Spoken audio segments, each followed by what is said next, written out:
Good morning, students. In this video, we will discuss about data types. Data types used in Java programming.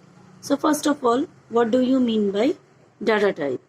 So data type represents the keywords. Now you are already knowing about the keywords, that keywords are the reserved words of a programming language that have some specific meanings, or you can say that will have some special meaning for them. So it is known as keywords. And the example of keywords like int, for, character, while are. So data type means it represents a keywords like integer, float, character, which allocates sufficient storage space for data.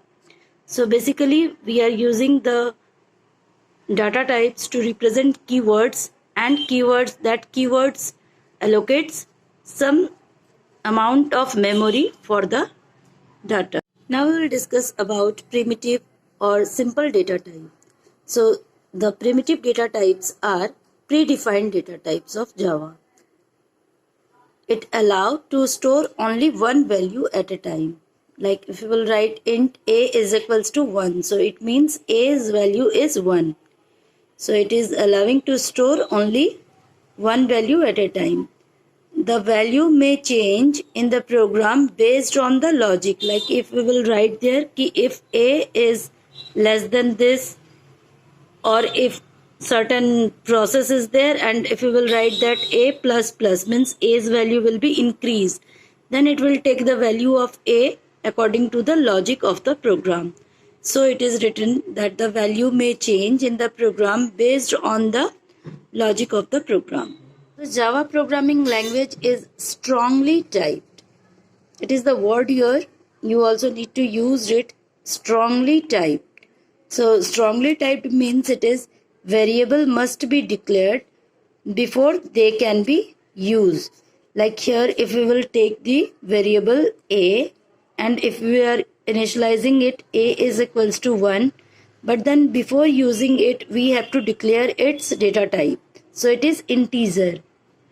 So it is written variable must be declared before they can be used. Now you see in the example I've written here int a, it means a is the integer. What type of data it is? So a is integer and its value is 1. Now you are knowing about integer in the maths. In the number line, whatever numbers we can represent are the integers. Some integers are positive, some integers are negative, and 0 is neither negative nor positive, but 0 is also integer. So it is written that Java programming language is strongly typed. Now we will discuss some common data types that are used in Java. So one is byte.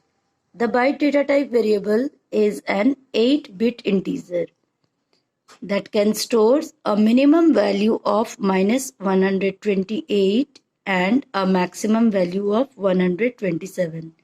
In the negative range it is -128, and the maximum value it is 127, which is positive.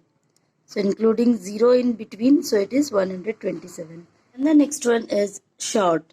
The short data type is 16-bit integer, and it has minimum value of -32,768 and the maximum value is 32,767. Here also it is 68 in the negative, and here including 0, so it is here 67, up to 67. Then the next one is integer. By default the int data type is 32-bit integer, which has maximum value of -2 to the power 31, and the maximum value is -2 to the power 31, and it is -1. So when we require wider data range, then we will use the long data type. The long data type is 64-bit integer, and it has the maximum value of -2 to the power 63 and the maximum value of 2 to the power 63 and -1. So we'll use it when we require the wide range of data. The float data type is a single precision 32-bit floating point. Means after decimal how many digits we can write. So here it is 7 digit we can write. And here it written that note that float literals are suffixed with F. So if we will write here F, it means the data type A is float. So if we are writing float A, if we are declaring it that variable A is type of float data, so when we are assigning the value like 12.3, so F we have to write, so it is the suffix word. The double data type is double precision 64-bit floating point.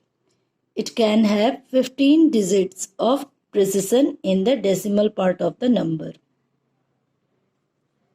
Now this is the difference between float and double data type. That in the float data type we can write after decimal it is 7 digit, and in the double we can write after decimal it is 15 digit. So there is a difference between the float and the double. So when we are thinking that the range after decimal the number is greater, then we have to use the double, or if it is not so larger, then we can use the float data type.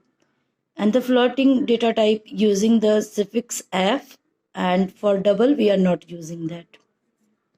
When we want the value in true or false, then we will use this Boolean data type, which is 8-bit data. Next one is character and string data type. So character data type is a single 16-bit Unicode character. And when we require group of characters, then we will use the string data type.